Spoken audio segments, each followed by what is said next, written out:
Hi, I would like to thank Fenriliania, Justin, Will Anderson, Gray Boxer, and Laughlin McDonald. All of these people went to patreon.com/Duckfeed.tv and helped us out. Maybe you did too.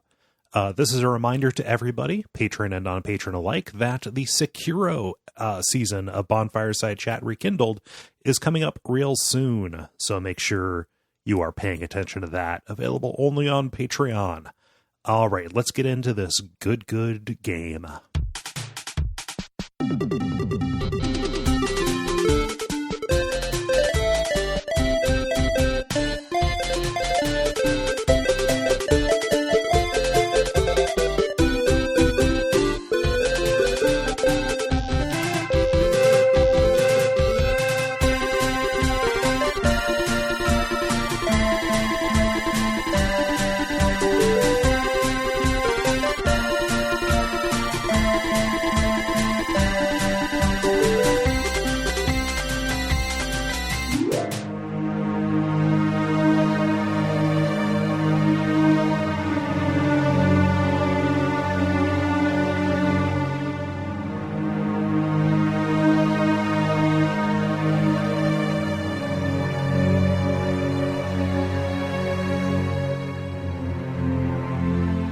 My name is Gary Butterfield. My name is Cole Ross. And you're listening to Watch Out for Fireballs. It is a Games Club podcast. And this week we are talking about S.T.A.L.K.E.R, Shadow of Chernobyl, which is an open-world first-person shooter developed by GSC Game World and published by THQ for the PC in 2007. I said, don't just stand there, come Stalkers. In. Yeah, I went for the other one, but yeah. I said, don't just stand there, come in. Get out of your stalker. Oh, I hope you are ready for some of those accents. Yep, because you have to be to play the game, and you have to be to listen to this podcast. The S.T.A.L.K.E.R. The nice thing about the accents so I can't do an accent for more than a sentence, but a lot of these are not complete sentences, like the meme kind of like calls and stuff like that. Yeah, you know, the parts that get stuck, the earwormy sentences in this are not, or like statements are not sentences. So it's right. Like I can stick with the accent long enough to get through the S.T.A.L.K.E.R. without having to keep going until it eventually merges into like an English Australian thing, like most of my accents do. The fantastic wandering accent around the world in 80 seconds. Yep. I can do the pan-European voice. It was just Borat, isn't it? Yeah, it's Borat, isn't it? Yeah. This is the final episode of Desperation Month, and what a grim slog it has been. It has been really fun. It's actually been good, yeah, except for the last part of this game, which we'll get to. Yeah, we'll talk about the hateful ending of this. And this month was commissioned by our patron, Michael Benavides. Mm-hmm. Thank you very much, Michael, again. I think these have been very fun episodes, and I appreciate the suggestion. It is clever and a good set of themes. Yeah, and this was the game that was kind of his direct suggestion. And kind of the kernel of the idea for the month as Desperation. At least in the early going, you're going to be scrapping. Yep. You start to scrapping, and then it becomes a really good shooter, and then like the last 15% becomes an extremely bad shooter. And that's kind of the arc. Not a spoiler or anything. Since this is the premium episode, we don't want to just give away the ghost, but that is kind of the ghost. It's the way it goes. So, yeah. This is in conclusion, the zone is a land of contrast. Speaking of the zone, that's where this game takes place. It is this area around the Chernobyl nuclear power plant that has kind of become detached from reality due to the number one thing you have to remember is that the zone is an area. If you can remember that the zone is an area, you got your first principles down. All right. Now spaces are places. Yeah. And habitats are dwellings. So as long as you can get that stuff down. Lenny equals white, Kara equals black, zone equals area. Yeah, unintentionally funny sentence that I wrote. Okay. I think this takes place like in 2013 or something like that. There was a second explosion or incident in Chernobyl in 2006 in the fiction that kind of caused things to go nuts inside this area. And these people, these stalkers, they venture into the zone kind of to face its strange dangers and get these artifacts, which they sell for money. Yep. Weirdly enough, and this is just the difference between me now playing it and when I first played it, no women. Yeah. It's just a it's just a male. It's a boys club. That Yeah. zone. Welcome to the boys zone. Yep, it's like just dudes. That's a little bit of a hallmark of any of the media related to like kind of in this stripe. Yep. I haven't played a Metro game. I assume there are women in that, but I think there are like cowering women refugees. Yeah, that sounds about like right. I think So I've only played the first part of the first Metro game, but and given the fact that it is set in Ukraine, it is literally Caucasian, so bunch of white dudes. It's kind of hard to tell people apart. Yep. With names like Roach. In this boy zone, you play as a stalker. So these are these people again that go and then we'll talk about what that means later. Mm-hmm. A specific stalker called the Mocked One, who wakes up from certain death with amnesia and two goals: to find the S.T.A.L.K.E.R and kill the S.T.A.L.K.E.R. Yes, S.T.A.L.K.E.R being Russian, I believe, for marksman. Actually. Oh, okay. Yeah. Nice. So just like a lot of the other people in the zone, he is named after his profession, such as Roach and Wolf. Yeah. I am a professional roach. But yeah, this is a first-person shooter, and it's got some immersive sim elements to it. It's got tons of immersive sim elements to it. It's a first-person shooter control. Like you control a first-person shooter avatar in a big simulated world. Yes. Is what it kind of feels like. Big, there are simulated, persistent world. Yep. Where things are happening constantly outside you, which is one of those hallmarks of the immersive sim genre. Like, it feels like you don't have to be there for things to happen. Mm-hmm. And it's largely persistent. You can be. It is persistent. In this engine, while you are fucking off in some underground lab on the west side of the map, on the right side of the map, the game is simulating dogs fighting pigs. Yes. So when you eventually get over to the right side of the map, you might find some dead dogs. Yes. Or dead pigs. Those have a provenance. Mm-hmm. It's like eating at a good restaurant. You can just ask for the provenance of this pig, and they'll tell you where it was slayed and what anomalies killed it. Okay, and, I thought you were positing that the marker of a restaurant being good is if all the meat was killed by another animal that wasn't a human. That'd be great. Can I get a moose-killed goose? Yes. Yeah, yes, and you just get to choose the matchup. Yep. And you get to see the matchup. What if it was how there's a lobster tank, but instead it's just a zoo, and you just get to be that one versus that one. Yeah. And I'll eat the loser. Place your bets. Yeah, the winner gets to fight another day. That's a good idea, man. Do you want to kickstart this? Let's either do it. As a restaurant or a game. Yeah, although when the champion dies, assuming he survives a bunch, he's going to be all scarred and gnarly. I think. But you're eating the honor, Cole. It's not about the flavor. Okay. It's about the prestige. Okay, yep. It's a Veblen good. It is desirable specifically because it is rare. Caviar doesn't taste good. It's just expensive. Right. It's just salty garbage. Okay, it doesn't taste good. Okay. Yeah, that's I get it. Yeah, no, good. Yeah. Let's do it to Kickstarter. Yeah. Although I think that may cross a couple of ethical lines. We may need to go to Indiegogo. Yeah, it seems like an Indiegogo. We're gonna put this on that whatever the fucking the racist Twitter is. That's how we're gonna have to do it. Yeah, this is our new Gab. Follow Gab for updates on the Animal Fight restaurant. We're funding it through Offbeater. You mean the Kickstarter for porn? Yes. Yes.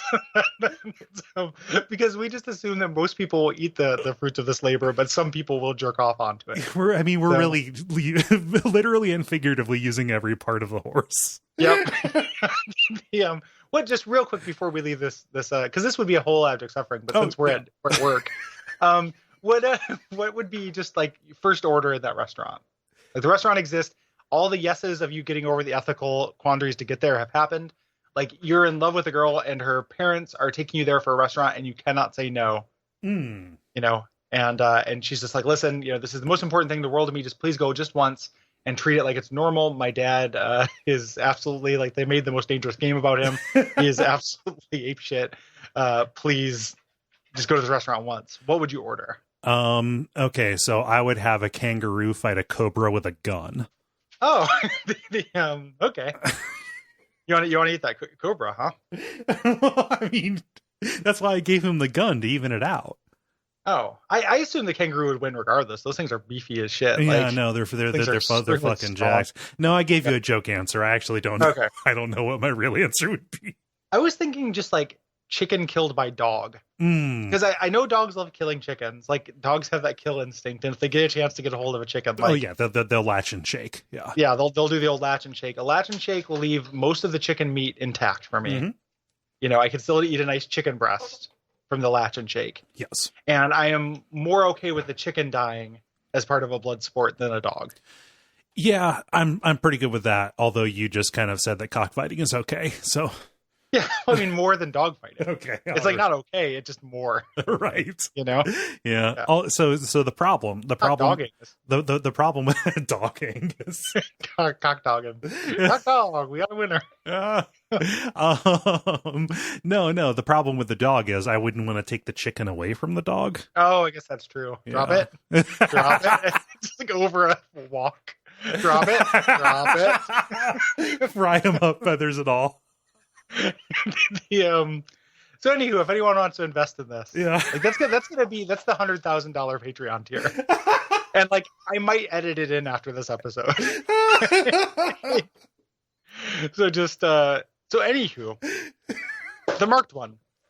Immersive sim, animals are fighting. Yes.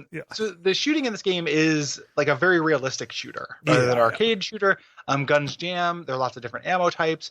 Bullets have physics. Yep, they will ricochet off of shit. They'll drop over a distance. Yep. Like quiet guns shoot subsonic bullets, and they have a greater drop than supersonic bullets. Yep, it's pretty. It's pretty interesting. It's also the game. We'll talk about the combat about this a little bit later, but it is. Part of my journey with this is like figuring out. Like, I think this is when it's good. It's like actually an excellent shooter. Mm-hmm. Even outside of sim things, I've been trying to figure out why or what that is. And I think one of the things is that high degree of lethality and having it equally apply. Oh, yeah. It's not BioShock Infinite, which is a very bad shooter, where like I am made of tissue paper and my shield goes down instantly when I'm around guys, but I can just sit there and empty a shotgun clip into a dude. Yeah. No, if I hit a guy with a shotgun at point blank range, he's gonna feel it. For most of the game, when the game gets hateful, it is exactly what you just described, yep. where you will take 2 hits, and I would empty clip after clip into like monolith soldiers, and they would not go down. Yep. This is another game where it sacrifices kind of its like consistently great status on the altar of difficulty. Which is something we've talked about a lot in the show, but like developers knowing how to scale a game for difficulty is incredibly rare. And every time you see it, like a game that has a good end game, I think that needs to be appreciated way more because way more game makers biff it than I think we ever really talk about. Just really fuck it. Especially out of PC games, out of this era from like 1995 through to like the mid 2000s. Oh yeah. Like what you end up with is a first third that is an amazing proof of concept, a middle third that is boilerplate but still good, and a back third that is just, well, let's just make everything do more damage and take more damage and also make the missions much longer. Like that just seems to be a hallmark of this era, specifically of PC games. Yeah, I mean, I think it happens in most. Like, I think it's happened in lots of games. Like, I'm not saying this to be defensive about PC games, but like.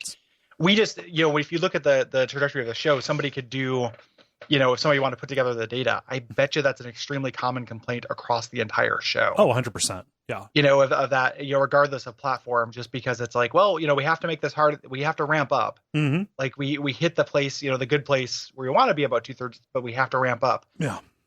And even stuff like that came out now. Like, we just did wrapped up Immortal Unchained for Bonfireside Chat for patrons, and like, the last couple levels of that just being this like dumb hateful slog. Yeah. We got to keep it hard. Got to make it hard. Shit. We used all of our interesting difficulty ideas early on. Shit. Yep. And what do we do now? Well, we have to get the game out. Like, let's just pump up the HP and just put more enemies in a thing. Yeah. So these battles feel really best when like they are short and brutal, and it feels like you're outsmarting your enemy. Mm-hmm. When you're getting good position, when you're getting the first shot off.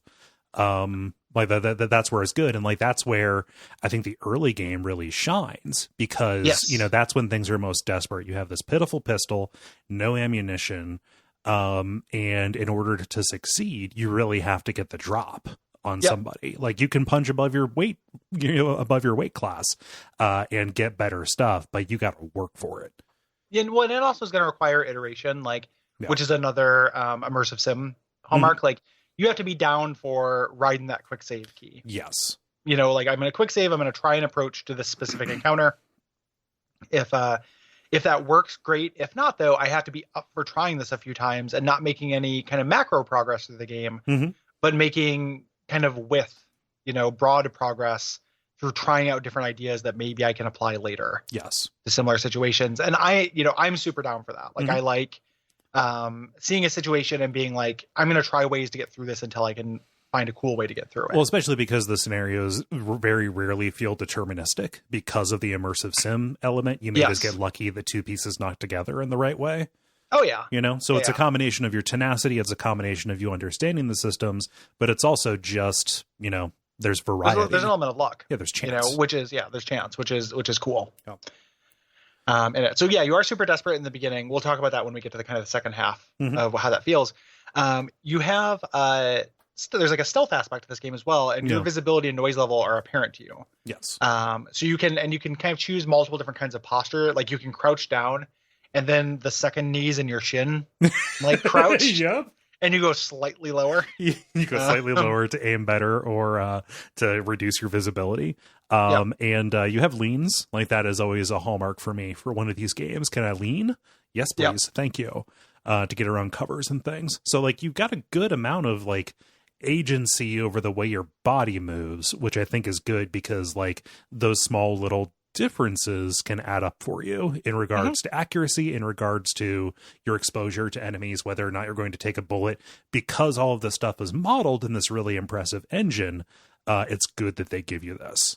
Well, and because it all matters. Yes. Like, like being able to hide a little bit better, not take that bullet, can be the meaning between life and death. Like, it's not Call of Duty, where it's like, well, it's okay if I take that bullet. Yeah. Like, you are going to take bullets in this. It's not a game where you can avoid all damage or anything like that. Right. But you are consistently incentivized to take as few as you possibly can. Yes. Like, the health system and kind of the way that the arc of taking damage versus your kind of defensive vocabulary versus your healing in this is one of the things I think is pretty inelegant. Yeah. Actually, about it, like, in terms of it being a sim, but it's still never trivial. Like, playing this game never becomes trivial. And that's that fits Desperation very well. Yes.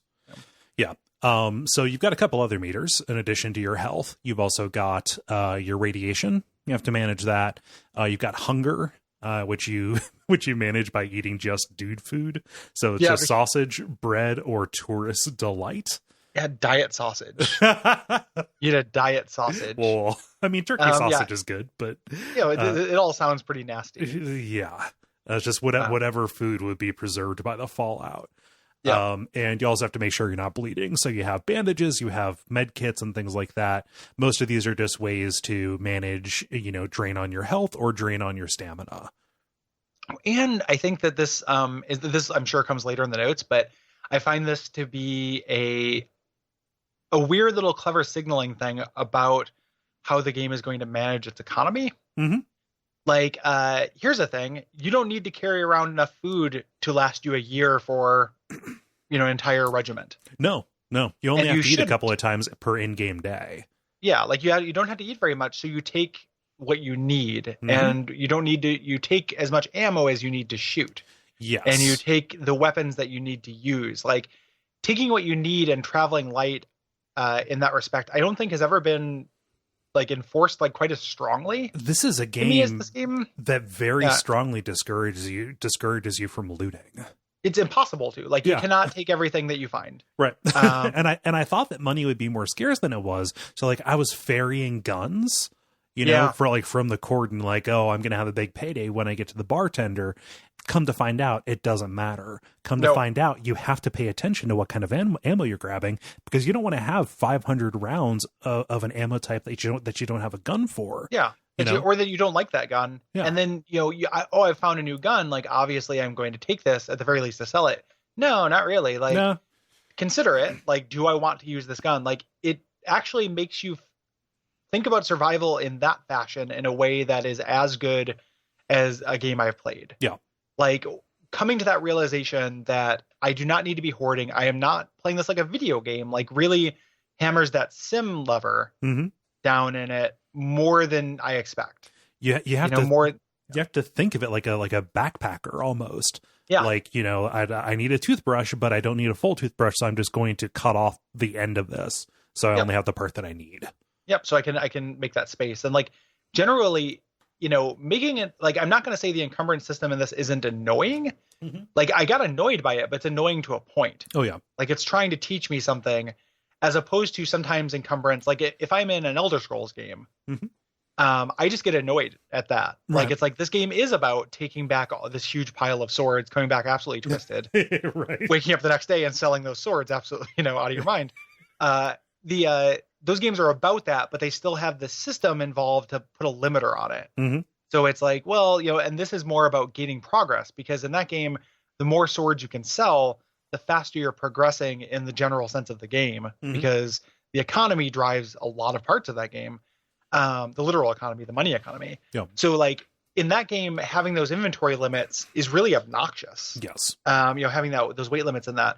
In this, it is telling you what type of game it is. Yeah. Like even if you went in and hacked unlimited space, you would not be appreciably better at this. No, You would not no. have an easier time or anything like that. And I think it's a really, really clever conceit to tell you what kind of game it is that way, as opposed to just like straight up, just like, having a tutorial pop up, and letting you know. You have to forget a lot of assumptions to go into Stalker. Something that I think works really well in that regard is the fact that encumbrance isn't just an on or off switch. Like, yes, Yeah. there is a point at which you cannot move anymore, but there's kind of like a soft little mid space, right? Above 50 kilograms and below 60 kilograms, you can still move, but your endurance drops more quickly. So like you find yourself like, oh, I can't sprint for as long, and my endurance is regaining more slowly. And sprinting is really important because you have to get from cover to cover. Like you literally cannot survive. It's not just convenient. It's also a combat verb. Right. So you cannot survive if you're carrying more than you need. So like you have to be, it's a constant thorn in your side in a good way. It puts you into, it makes you role play. Yeah. In a way that ordinarily you would not. You would come into this playing this like a video game protagonist, role playing as a video game protagonist instead of role playing this as a stalker. Yeah. And this is a thing, makes you feel closer to your avatar. Like it's a really cool system that I think took me, I don't want to project. It took me a little while to think of it as, figure out what it was and think of it as more than an annoyance. Yeah. Mm-hmm. And I also like what it says about the zone and about the culture of the zone, that guns just kind of literally don't matter because they are everywhere. This is water guns. So like, don't hold on to it. Yeah. You're sowing the bullet seed. They do other things with that too. Like how there's a barter system in this game, but stalkers won't buy weapons. Mm-hmm. They've got a weapon. What do they need that for? But they will buy food and anti-radiation medicine. Yeah. Because they're hungry, and everyone always needs anti-radiation medicine. Yeah. You can harvest tissues, you can harve tish, but nobody's going to buy that tish unless they're a scientist. Right. Yep. Yeah. Nobody needs this mutant garbage. Right. Like nobody just buys something just because it exists. And it just like, it makes me think like, oh, because I've always liked barter systems. Yeah. In games. Like I love that in Fallout. I've liked that. I've liked, in those games, but at the same time, it is a little bit silly that like, this doctor who has like 6 stim packs is going to take this gigantic pile of flamethrower fuel from me in exchange for them. Like, that's a lot of cauterization. Yeah. Like that's maybe more than you need to do. Settle down, Dr. Flamey. Yeah. Good. No, I was just going to say it's cool. Like just reiterate that I think it is super neat. Yeah. Yeah. It's really neat because like they're like that is a more realistic economy, right? Where there is not just universal demand for your universal supply, right? Which ties into the immersive sim part of this, of it generally being agnostic to your presence. Yes. Like you are not treated like a video game protagonist in this. I mean, you are being asked to do a lot of things. Yeah. But the world does not revolve around you. And we talked about that with like the, dogs and pigs fighting. That isn't a cutscene where you crest a hill and you get to see this to show you something. Mm-hmm. It's just something that happens because you're just another piece of meat in the zone. Yeah. And that is awesome. Yep. Like that feeling of indifference. Factions will fight each other whether or not you're there, Yep. Love it. Be indifferent to me. That's what I want from video games. Like, do not need that I guess like Titanfall 2 or whatever. Mm-hmm. Like everyone just being like, hell yeah, man, like everybody giving you a high five as you walk by, and it's like, nope, be as indifferent to me as you possibly can. Yeah. In fact, I wish you me. wouldn't call me the marked one. Just call me, hey, you piece of shit. Yeah, just, hey, you piece of absolute, you worm. Get over here and lick my fucking boot. Yes, master. Okay, this is slowly becoming a very, very specific jerk off instruction video. So, just a jerk to the left. So, usually, like we said, you're fighting. You're generally fighting other people with guns, because everyone else in the zone is really well armed. Everyone else is kind of doing the same thing you're doing, or they're for their own. They're there doing the same thing you're doing, which can put them in competition, or they are in direct competition with you through their own factions and motivations. We'll talk about those individual factions when we get to the body of the episode. Yes. There are also mutant monsters that you find. Like outside, there are the aforementioned dogs. They're like the blind dogs and the near dogs. And then there are boars and things like that. And indoors, like in these labs and sewers and such, you're going to find yeah. You start getting the good mutants. Yeah, it's where you get the good mutants, the humanoid mutants, one of which, very dangerous ones, are called snorks, which is very funny to me. Yep, and they look like, kind of wicked fire starters. Yeah, they got a real Psycho Mantis vibe to them. Yeah. So the enemies have really good AI, and animals have really good AI. Like dogs will move in packs, as we mentioned. They'll also early dogs, if you shoot in the air, they'll run away. Which I love that. That just feels really good. Enemies will maneuver to flank you. Yeah. In kind of an intelligent way. So the AI in this is generally really good. Yes. Yeah. The other danger that's present here in the zone is the anomalies. Yeah. These are these patches of altered reality, strange physics that are just kind of endemic to the zone because of whatever happened here. And they're everywhere, and they will either cause damage to you, hamper your movement, things like that. Yep. There's a fairly wide variety of these, including many of which are cut. This is a little bit like that one short from the Animatrix, where those kids found the weird place where the Matrix was glitching. Okay. And physics worked differently in like a barn or something, if I recall. It was like the good thing from the Animatrix. Weird pull, but I'll allow it. Yeah, that's how long it's been since I thought about the Animatrix. But these are so good. This is so cool. Like they're essentially just traps. But like the way that the game distracts you by thinking about other things to get you to forget about these, like when you are just moving along, you can usually see these with your naked eye. And if not, you can throw bolts. You have an unlimited supply of bolts. You can toss to them, which is just like a very flavorful choice. I really love that. Oh, yeah. I mean, it's directly from the book and the movies. Yeah. Like to set them off. I think that's very cool. Yeah. But when you're actually playing the game, like, hey, I'm running from boars, or I am doing a shootout here, and backing into one of these things will like maybe like scream, like it's just like scare the shit out of me. Yeah, you get little alerts that say that they're beeping, but sometimes you're in a firefight where it's just very dense with them, and it's very difficult to avoid. Yeah, early on, you're given an option for a couple of ways to get through this barricade. One of which is to pass through a tunnel that is just laced with electronic ones. Like with electric anomalies, you can get through it, but it's incredibly harrowing. Yep. Yeah. So the layout of these things, in addition to like the placement of patches of radiation, it's actually really canny, and it shows a lot of thought, because these will be put in places that explicitly complicate gunplay against other enemies. Like you can tell that they did this with a good amount of intention. Yeah. Yep. Yeah, it's great. It's like the level design. This is generally extremely good. Yes, which is weird to say about a big open world. Yeah. Another thing is this doesn't have, again, it's kind of in an RPG world, but isn't really an RPG. Right. Your progression in this is entirely tied to equipment and artifacts that you can get.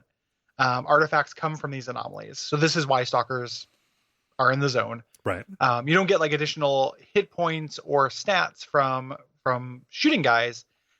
You maybe get a good gun, but you probably won't. And you might find an artifact. Right. These give you fairly small benefits that kind of stack up, and they ramp up. Their more powerful versions of them, but they're almost always trade-offs. Yes. So it's like, yes, 5% damage resistance, but a constant source of radiation. These are not all created equal. Like these are not perfectly balanced, which I think is very important. Yes. Like, yeah, I'll take as much shock damage as you want to fucking give me. Like, Yeah. give me that endurance. Like, that just is load me incredibly up on rare. shock damage. Oh yeah, You know? no, just those endurance ones are so important to get. Yeah, I They're like that. almost the only ones I used. Like, Same. those and the health regen ones. Hmm. And that's really it. You know, so this ended up being like, it is kind of funny that like all these people are going into this world and you find this like weird stone and it sells for not very much money and it's not very good. Yeah, You know, like, yes, it's magic. Like, that has an inherent value. Like, yes, Yeah. this is fucking weird. But at the same time, like, you know, it's not, you're not finding Excaliburs. Yeah, I also think that's pretty neat too, because like the value in the zone versus the value outside the zone. Like the idea Yeah, is like you're getting these and, you know, giving them to scientists or giving them to government so they can study them and make better weapons and stuff like that. But in the Yeah. zone, you know, only certain ones are going to be good for the life of a stalker. Again, yeah, it's all about its immediate use. Yes. You know, not its kind of grand extrinsic value. Mm-hmm. Yeah. So you do get better guns, you know, occasionally. Like, there are unique guns, which are good to get. And armor makes a pretty big difference, makes a huge difference to your survivability. You know, because your enemies are going to they're going to get better armor as you go along. Armor also gives you night vision, at different tiers and things like that. Here is my tip for anybody who is listening to this on the edge of trying to decide if they want to play a Stalker Shadow of Chernobyl or not. I played this game unmodded.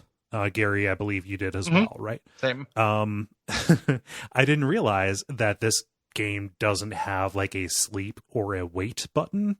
You can get a small mod that just lets you sleep or wait.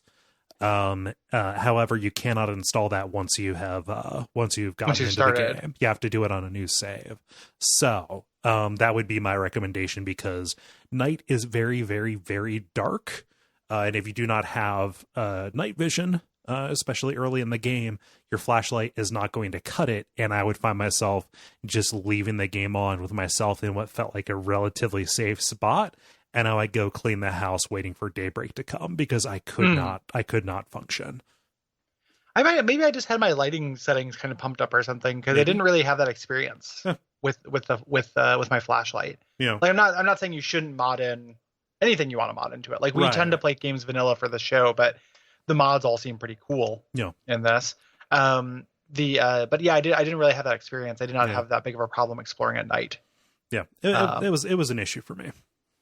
I can see it, and it could just like this. That could literally be just monitor setting. Yeah, you know, like that could be anything. Yep. It did get creepier, you know, and I had to use the flashlight and stuff like that, but it was not. I could still see okay. Mm-hmm. It also, the game makes no effort to tell you have a flashlight or anything like that. So, and it's the L button. So okay. Yeah. All right. Yeah. Okay, Stalker. Okay, Stalker. Yeah, but it is. I can see that, and I can see a couple of different ease of use mods being very useful. Yeah, but it's tough, because like there are what is considered to be like canonical mods to do with this that would change it a lot. Totally. Yeah. Like, and some of it is like intended content. It's like cut content. We'll talk about the development of this and stuff, but they ultimately like got a lot of that stuff in with the sequel prequel kind of thing. It's interesting that it's all present here. Yeah. If you want it, but just know the developers are kind of doing that too. Yeah. You know, they're also trying to get closer to this version of Stalker that they initially wanted. Another way this is not an RPG, and really kind of like, you know, we'll talk about kind of first blushes on this later, but like something that was a real awakening for me is that like it's not really a game about talking. No. There's not conversation branching. The dialogue is fairly terse. Like, you'll get a couple of meaty paragraphs of stuff, but your opportunities for role playing are nil. Like, you are not playing a role in this really. Yeah. And you just kind of get quests and do quests and can trade with people. And there is like a flavor to the dialogue that comes through that I think is kind of unintentional and goofy. Yeah. A little bit. Maybe not unintentional, but it's definitely kind of like uncanny and goofy as opposed to supporting the feeling of the rest of the world. Yes. Like, it is counter atmospheric to me. So like the actual dialogue and talking in this game, I find pretty disappointing generally. Yeah. Although it's pretty neat. Pretty much everybody, if they're friendly, you can talk to them and you can just say, hey, can you tell me something interesting? Sometimes they'll just say, fuck off, I'm trying to find something to eat. Or they'll say like, oh, it's a shame what happened to Gooch. Yeah. I think I get to learn what happened to Gooch. Yeah.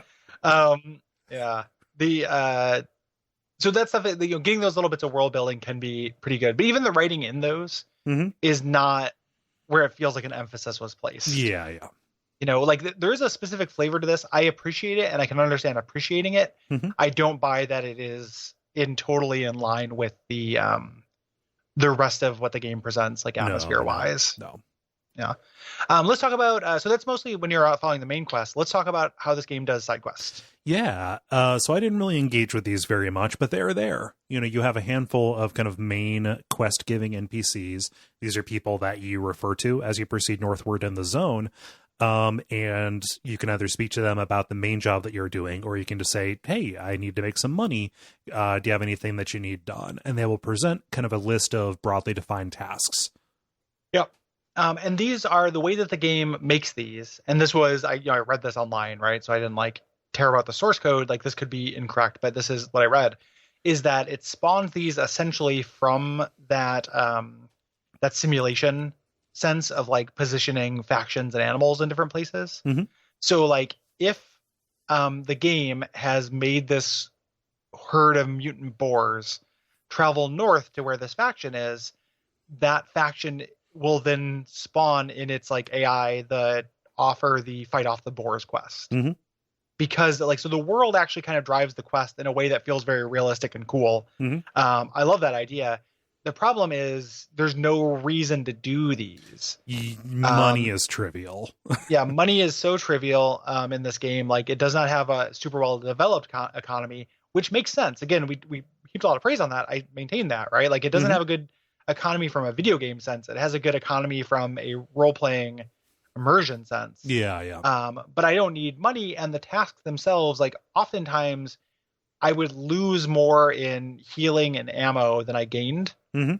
from doing it, and it's always shoot some stuff. Yes. It's go somewhere and shoot some stuff, stay here and shoot some stuff that comes here. It is still kind of constrained by the fact that regardless of what kind of world you're in, you are playing an FPS avatar in it. Yeah. I am still in the first person shooting, Mm-hmm. and that is what I'm going to do. Yes. And the side quests really, really lean into that. So it's kind of interesting how they're set up, and they're a lot like Radiant quests. If you just really love Stalker, Mm-hmm. you can spend a lot of time doing things in Stalker, and unlike Skyrim, doing Radiant quests in that, this actually will have, when you go fight those boars, a crew of monolith soldiers have already taken them out, but here they are and they're way tougher. Right. There can be cool surprises that happen, Mm-hmm. but it's generally, I found it not to be particularly worth my time. Yeah. So do not expect these to provide any motivation above and beyond just the act of playing the game. Yes. If you want something to guide you into a new place to, explore something new, if having that in your PDA will help you, Yahtzee. Yep. Or you could just go there and do that stuff anyway. The one thing the quest. Yeah, you can also just wander off. Yeah. The one side quest thing I will go to bat for is I like the combat arena. Oh yeah. In this quite a bit. Yeah. I didn't engage with that the first time around. I did engage with it the second time. And what it does is it sets up, puts you with a bespoke set of equipment Mm-hmm. in kind of a warehouse, like a warehouse, lots of cover, like a good Stalker environment, against varying kind of odds. So here, what is it like with two people without armor with both of them have a pistol? Okay. What is it like if it's you fighting 6 guys with extremely good armor, but you have 6 grenades? Mm-hmm. It kind of sets up these interesting little combat iterations. And because the combat in this game is something I find really fun, Mm-hmm. I found these really fun. Yeah. I meant to do those, but I completely forgot because I finished this kind of under the wire. I think if you do all of them, you get a grand total of something like $30,000 Woohoo. dollars after doing 10 of them or whatever. It is Right. you do not get anything. There's no extrinsic reward really that's worthwhile. Yeah. The side content that I will go to bat for is the stashes. I love the stash system in this. It's interesting. Yeah. So when you kill somebody, you go up and loot them, check and make sure they have a kind of ammo that you like or what have you. Sometimes you'll hear a little beep. That means that you pulled information from their PDAs. You can go and check your map and you'll see little icons. What you got from their PDA was information about where they or their friends had hidden useful stuff. Mm-hmm. And there'll be a little description oh, I hid this, under a cross at this particular crossroads or something like that. That stuff is there. Like you can go and find those, you can go and find those containers in the world, but like having these little mini, scavenger hunts was always fun to do, I thought, because again, it felt like they had built, they had built these locations and thought, well, what's a way to get somebody like to the top of this clock tower? Well, let's put a little icon up there. Like you can get up there and see it. Like it's just a neat incentive to go look at the rest of it, go look at this world in kind of maybe a more thorough way than you would if you were just following the waypoints. Yeah. And it's not just, those things do exist in the world, but until you find the PDA, they're empty. Yes. So you will find tons of empty stashes, and then once you find the PA, you can come back and actually get the thing. Mm-hmm. And this incentivizes you to loot enemies, like even when you are full up on equipment and don't need stuff from them. Mm-hmm. And it does give you a reason to go off the beaten path for sure. Yeah. It's just interesting the way that they populate as you play the game. And one of the things that was cut from this game is, and we'll talk about that kind of more later, is just vehicles. Yep. So these kind of can become frustrating because you can pick up a PDA that is a stash that's like 6 zones behind you, 6 maps behind you. And it's like, boy, like you walk everywhere in this game. Like that's a bummer. Yeah. If I could jump in a Jeep and or fast travel, I'd be more incentivized to do these, I think. Yeah. I think they're super neat as well. Yep. Let's talk about the development, because it was long and troubled, and this was kind of notorious vaporware for its entire run. Mm-hmm. Yeah. So it was announced in 2001. And then there was a leak of it in 2003, which is like largely considered to have functioned like a demo. Yeah. There were no NPCs and there was no fauna. But it was still a world to run around in and a world to shoot in. And it was impressive enough at the time. Yeah. Yep. And just like, a lot of the kind of big brags about this, because this whole series, the story of this developer and everything is very much the story of ambition. Yeah. So. Yep. And unrealized ambition, but just, landing somewhere still worth landing. Yeah. Shooting really far. Yeah. But it came out in 2007, 6 years after it was released, kind of before that was really common, that long of a development cycle. And there was a lot of stuff that was cut out of the game, specifically either for performance or polish reasons. There was, the AI was initially going to be even more powerful, even more complete. Like your enemies would heal each other if they, saw that it was necessary. One of the things that they said was, we had to tone down the AI because it could complete the game itself if you let it. I don't know if I believe that, but I can also see that, if you let that go unchecked, it would become really bizarre and unpredictable in a bad way, as opposed to a surprising and delightful way. Yeah. Especially, even just in terms of putting that up against the challenge factor and how this game kind of hits that lever too hard near the end. Yeah. Like the only thing that makes the end doable, and it is barely doable, is the enemies, not having perfect AI. Right. Like missing you, even though they have perfectly accurate guns. Right.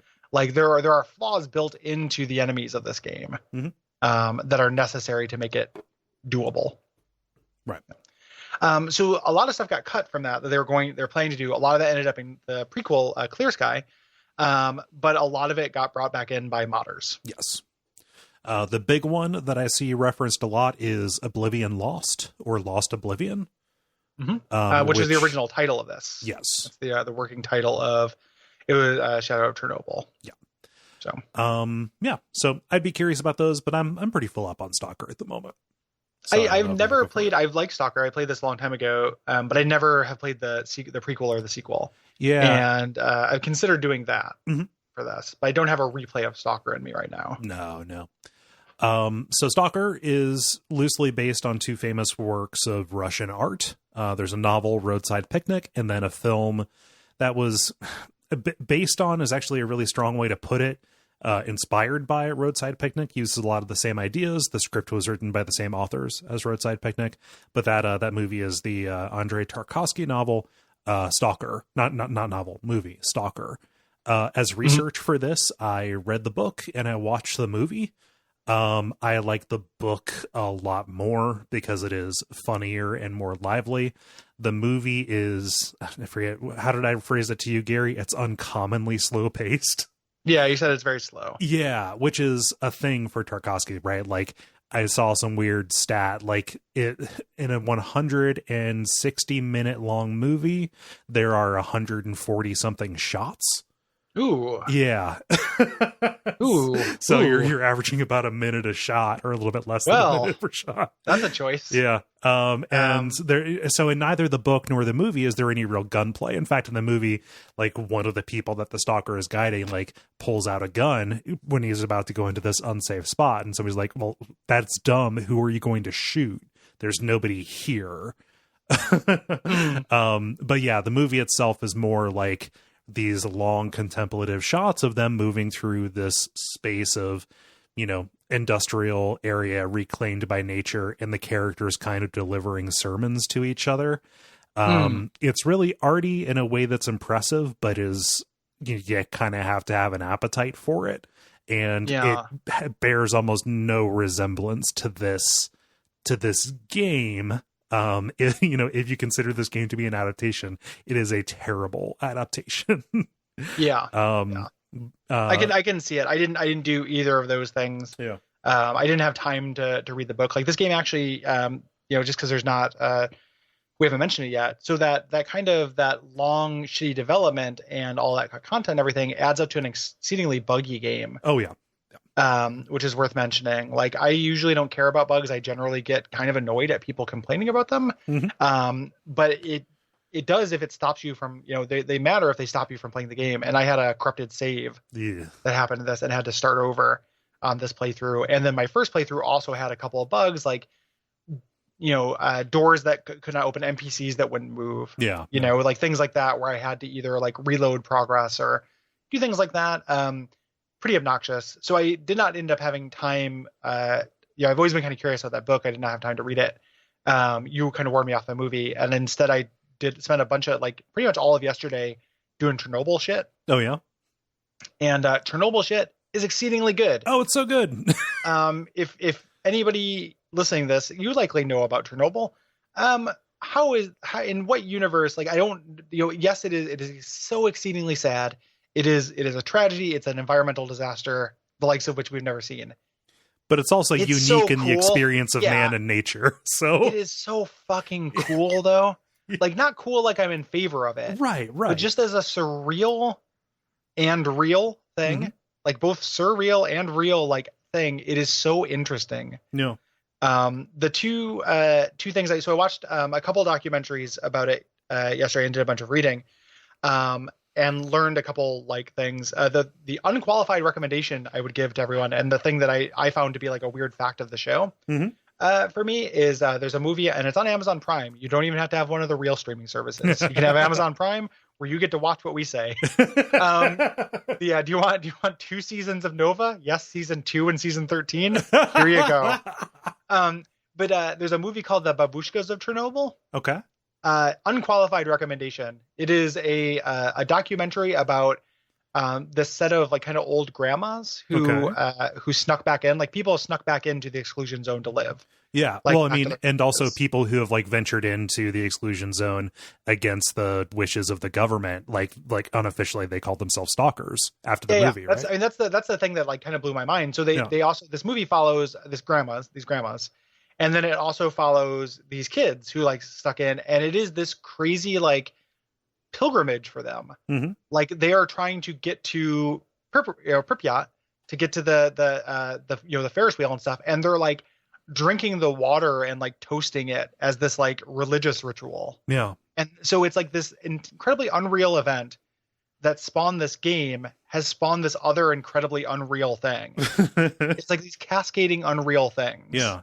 These kids that call themselves stalkers and go drink the water in Chernobyl is fucking nuts to me. Yeah. I think that is great. But the better part of the movie, so that's the kind of really interesting thought. I didn't realize that. And they're called that. The government calls them stalkers. Right.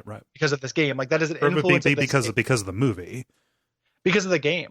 What? So according to the interviews in this, it's just these people are all inspired by this video game. The kids That's crazy. This video game, and then they showed footage of this video game that we played that was from this trailer that I didn't see that made it look way more action packed. Yeah. And then these kids are just we love the game.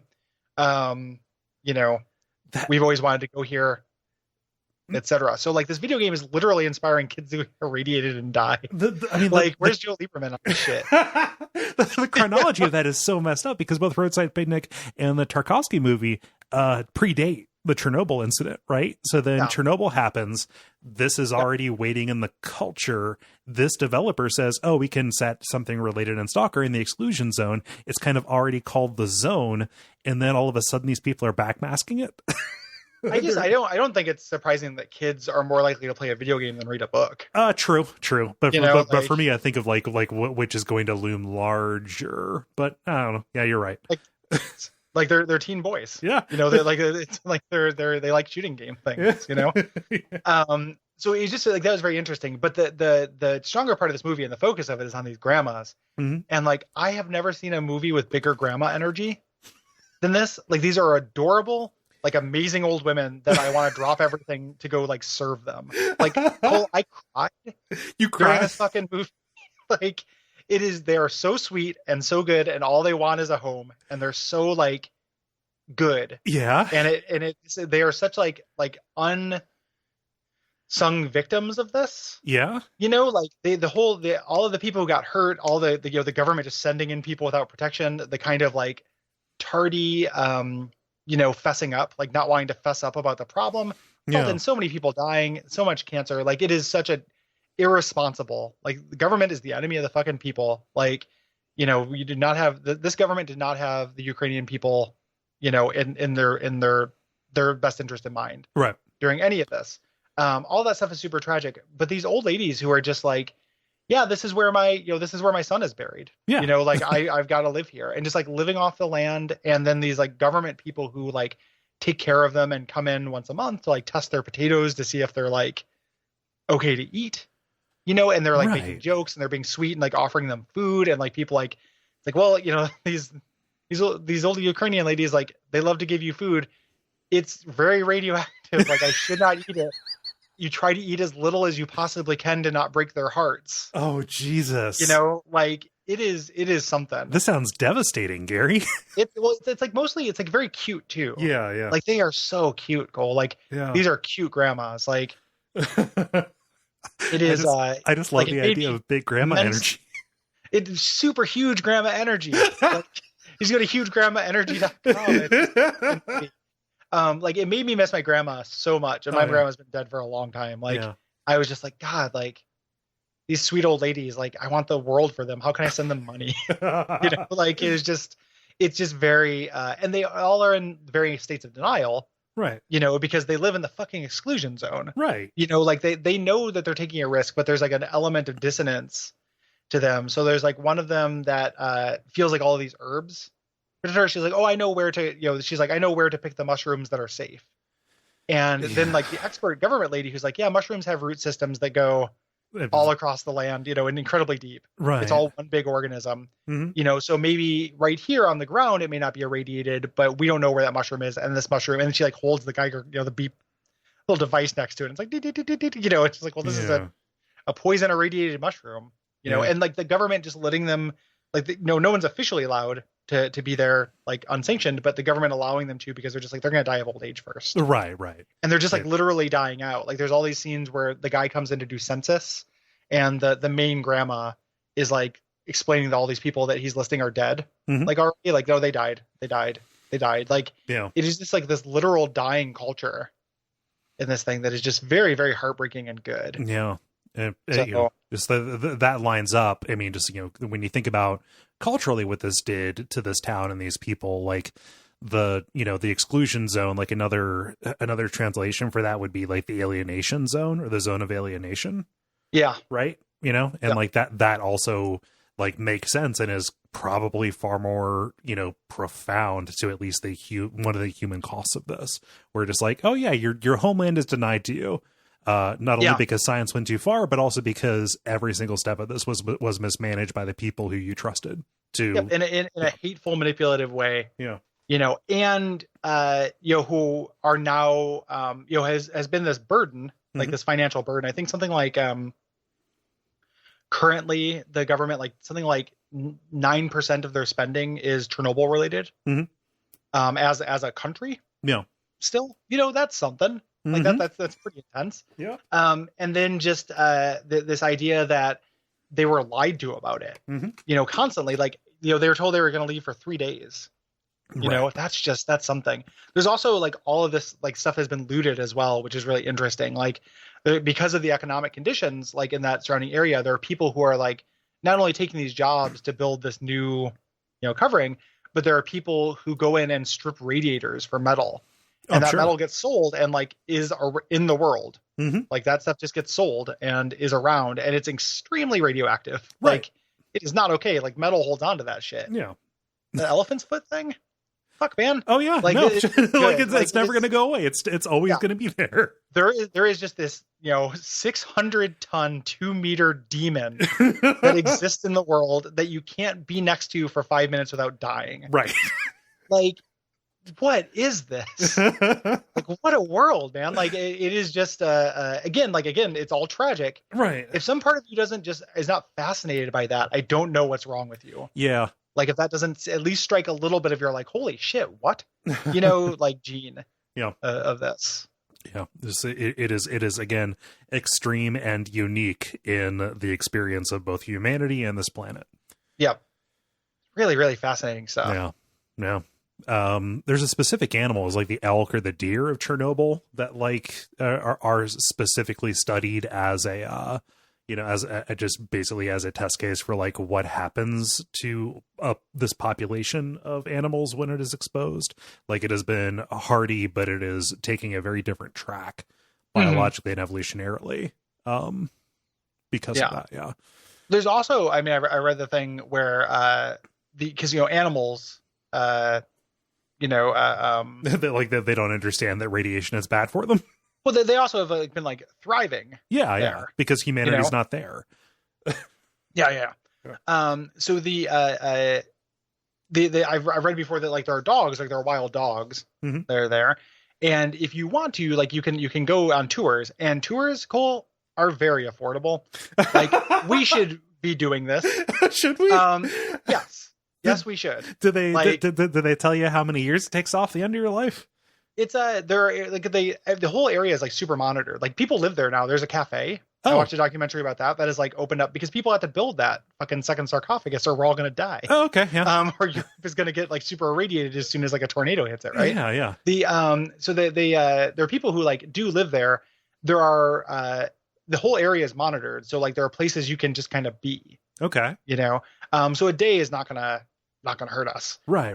In this kind of thing. And there's also like was a study where like where these people were relocated, the air quality was such that 75% of the people who were relocated after the disaster, it shortened their life more to be relocated than if they had just stayed. That makes sense because they moved to What was I saying about the animals is that there are wild dogs, but you can never pet them because the radioactive like dust and particulates gets in their fur. Right. There's like good dogs that can never be pet. Ah, geez, like, man. This Stop. has just created like these Greek myths. These just like exceedingly sad. It's just really, really special. Yeah. Jeez. Yeah, no, I need to watch that. What was it? The Babushkas of Chernobyl. Okay, yeah, is extremely good. The other one I watched is called Chernobyl Cafe, and that's like 50 minutes, and that's the one that has the talks about the cafe and talks about like what it essentially like people who live there. Like what it is like to live there. Like people have moved back. They interview the guy who started the cafe. Oh yeah, which is mostly for workers and tourists and stuff. But it's like this little hotel. No, it's very interesting stuff. Mm-hmm. Like. And they get paid when they do work there because they don't know the total effects. Like you get paid a lot more. Like there's this like 25-year-old or 26-year-old guy who works there as a tour guide, and for like his retirement every year he works there, it counts as 2. Okay. As kind of like to make up for like the health risk. Like everyone is like compensated for it. Yeah. So fascinating shit. Not just turn this into like Gary repeats stuff. No. I'm getting pissed off because 9/11 first responders don't get compensated for the fact that they worked around there. Yeah. Nope. Yeah. It's it also like, but 9/11 isn't something that we're like still paying off. Like it requires no additional work really. Yeah, that's true. No, it's real simple. Forget it. Yeah, no, but I guess what I'm saying is like, oh, that like they took that into consideration, even though very similarly, like just the government straight up lied to those people who went into ground zero, like, you're probably not going to get cancer, you're fine. Yeah. Yeah. It's super shitty that they didn't. Yeah. I think my point was more that I wasn't that they shouldn't have done that for 9/11. Yeah. It's that this is the benefit of hindsight. Yes. Like, this is the entire world criticizing you for 30 years about a thing. Right. You have to mind your P's and Q's. Yeah. Just set these people up, please. The government has not gotten a lot of criticism for 9/11 except from, Twitter. But generally it is still considered like a heroic thing. Right. Yeah. So. So that sounds really cool. I mean, so I don't want to come out and say that the Stalker movie isn't worth watching, because like it was neat, but you gotta know what you're in for. The book is kind of an unqualified recommendation. It's actually really good, surreal, funny, and colorful 70s sci-fi in a way that I didn't expect it to be. Just the different substances that they describe as occurring in the zone, like it's all characterized very differently than it is here. Like the anomalies are just to describe the first one, like the first part of the book involves an expedition to go in and get a full empty. So like an empty is an artifact that is these two copper looking plates that are always at a fixed distance from each other, but there's nothing in between. So when you move one, the other one moves. Like this is obviously a container. They call them empties, and they pop up all over the place. But the people have heard tell of a full empty, one of these containers that has whatever is inside it, this kind of blue light. And you're going in there to get that. And there's just a bunch of stuff called like hell slime and frozen sparks and things like that. It's all really good and neat. And some of the effects that it has on people's bodies is really cool. That's cool. Yeah. Into it. Recommendation. It's real quick too. It's like a 200-page novel. Sweet. Yeah. Sweet. There have been sequels, as we mentioned. Yes. To this, there is a prequel called S.T.A.L.K.E.R, and there's a sequel called S.T.A.L.K.E.R, Call of Pripyat, which takes place in a different part of the zone. Yes. The receptions to these have been pretty mixed, from my understanding. Like, it feels like as mixed as this has been, almost. Yeah. To me. Yeah, like that's kind of the impression I got, was like fans of this will like those, but they have similar problems up until like Call of Pripyat, which is much more linear and traditional. Clear Sky is largely considered like the bad reception that has gotten is that it doesn't do very much. It's kind of like an upgraded version of this. Yeah. So for people who dig this, like, hey, Yahtzee. Yeah. Yeah. I got you. There's also a direct sequel that is being made, like, new engine, new everything, but it's a ways off. Like, it was announced in 2018 and they said, yeah, it's probably not going to be here until 2021. So buckle up, everybody. Yeah. Yep. And then there's the Metro series, which is kind of a similar idea. It's not about a particular localized man-made hell, that's straight up post-apocalyptic, but it is made by some of the same people who made Stalker, Shadow of Chernobyl. Like, they left to make their own thing. Those games are also far more linear, but they've got good ideas in them. Yeah, I've only played the first, hour or a little bit more of the first one. Same. And then just kind of lost interest. Like, it wasn't like it was bad. I was just like, Yeah, just a this is corridor fine. shooter. It's just a shooter, though, Yeah, like I'm less interested in a corridor shooter than this interesting failure that is Shadows of Chernobyl, I think. Yeah. For me personally. But people, those games have their fans, and someday I perhaps will play them. Like, there are enough sensibilities that are similar. Yes. And I do like the shooting in this. I think I tried that at a time I was less open to a straight shooter than I am now. And that's kind of the generalities. After this, so this is if you're listening to this on the public feed, thanks for giving that a listen. This is the premium episode for the month, so that is kind of the preview portion. And if you want to hear the next little bit, kind of the play-by-play, you can join us at patreon.com/Duckfeed.tv. Yes, it is $5 per month, but you get access to any of the premium episodes we've done. So if you went right now, you wouldn't just get Shadow of Chernobyl. You could listen to our 4-hour-long episode about BioShock Infinite. Mm-hmm. And that will continue to get more valuable. Like, again, we understand not everybody can afford $5 per month, but if you can afford $1 per month every 5 months, you can still catch up. Yes. And we do not mind if people do that. And we do support, we really appreciate everyone who has supported us so far. Yeah, thank you. And on to the show.